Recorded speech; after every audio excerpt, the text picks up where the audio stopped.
Oh, here's an odd one from the ACC. They could not fall apart, stay together, but without the dead weight. I have talked to you about whether or not the Big 12 can move forward with the back half of the conference. Is there too much dead weight that this league is carrying? And on the whole, most Big 12 schools are safe because they've got enough revenue. In the ACC, that is different. This is a tweet that comes from inside the Big 12, and he does specifically ask to not be tagged in this. He's just passing something on from a website that's Mike Farrell Sports. And the concept here is that the big dogs, per Farrell, seek to consume the small pups. Pete Cordelli revealed that his sources are telling him the ACC is seriously considering the firing of low-revenue programs. Firing. Let's kick out schools that aren't Florida State, Clemson, North Carolina, Miami. As we look around the room, Jim Phillips, the commissioner, says, wait a second, if our product is not valuable enough, what if we shaved off the dead weight at the very end, and then we don't have to worry about the schools that are sucking up money from Florida State and Clemson, and now Florida State and Clemson can have more money? The schools mentioned in this, the schools mentioned in firing are Duke, Wake Forest, Boston College, and Syracuse, as the article writes, which are either not serious football schools or simply not able to generate enough revenue to compete legitimately with power brands. The only one in there that you could possibly push back on is Duke. Duke's the one you point out and you say, wait a second, basketball is profitable enough with Duke. They could make somebody happy, especially in that sport. The reason that Duke is not being considered as a team to stay in the NCAA, or in the ACC, they'll probably stay in the NCAA, is because the ACC did their experiment thing of being the best conference in college basketball. What if we created a basketball juggernaut and held on to that and hoped the basketball made us a whole lot of money? And it didn't. So if Duke only has basketball, then Duke cannot survive in the future of power college football. That's pretty cut and dry. So with Duke, Wake Forest, Boston College, and Syracuse, the four schools at the bottom of that conference from a revenue standpoint, and Duke had a really good year this past year in football, but historically football has been so bad that it's tough to justify holding on to them and hoping their football team is good so they make financial sense. Those four schools go, chaos ensues.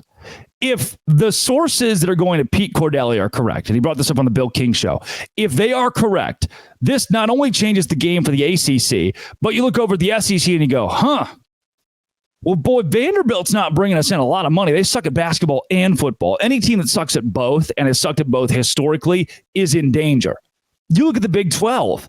Does Brett Yormark look around the room and say, wait a second, we can make more money as a conference and more money per school and keep schools happier if we shave off 2, 4, and add 2, 4, who are more profitable from the ACC with its impending collapse? What I think is going to happen is there is no way the ACC is in a spot to kick schools out. What a coward's move at the very end for a league that's already going to die. Clemson and Florida State aren't going to say, oh, wait a second, Wake Forest isn't here anymore? Sure, we'll stay. And ESPN's not going to say, hey, wait a second, Boston College isn't here anymore? Yeah, we'll give you more money for your product now.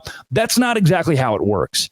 And if Jim Phillips was to call tomorrow and say, yeah, we're kicking 4 of you out, it is going to just expedite the demise of this conference. It is going to just ruin you entirely. Your last-ditch effort to stay alive, you started kicking people out, is not going to go over very well. And Clemson and Florida State are still looking for greener pastures in the Big 12. Hopefully the Big 12. We did remember Brett McMurphy said that the Big 12 could get Florida State and Clemson. So just put that one in there. They're looking for the Big 10 and the SEC. Can they go to those two conferences? It would be collusion, possible fraud if they were to have those conversations yet before officially leaving the ACC. But as it sits, there's a terrible TV deal in that conference. I don't think ESPN is going to change that if 4 teams are kicked out. That TV deal technically kind of runs through 2036, as we vaguely know, which is still just very up in the air. It's why Clemson's got lock and key the ESPN contract. And that in itself is contingent on ESPN keeping the contract alive past 2027. They can decide this coming February if they want to cut the conference as a whole. Per this from Mike Farrell Sports, ACC football programs are estimated to receive 20 to 30 million less in TV revenue than the SEC and Big Ten this season. Thus, the ACC football powers argue they are falling behind the mega brands of the Big Ten and the SEC to the point of not being able to compete for national championships. And especially as you need more revenue to be able to pay directly your college athletes, you're going to have a long-term plan, a long-term alternative. And if that plan includes kicking teams out, at that point, it's a big if. Again, I don't think this is going to happen. But by gosh, the fact that it's on the table in the Big 12, you look at Cincinnati and you go, can we justify having you here? And these are not my words. These are the EADA revenue numbers. You look at an Iowa State and you say, can we justify having you here competitively? Look, I love Farmageddon. I love Iowa State in general. I think they are a Big 12 school through and through. A revenue standpoint, look at the bottom 4 schools in the league. You look at Iowa State and you say, can we justify having you here?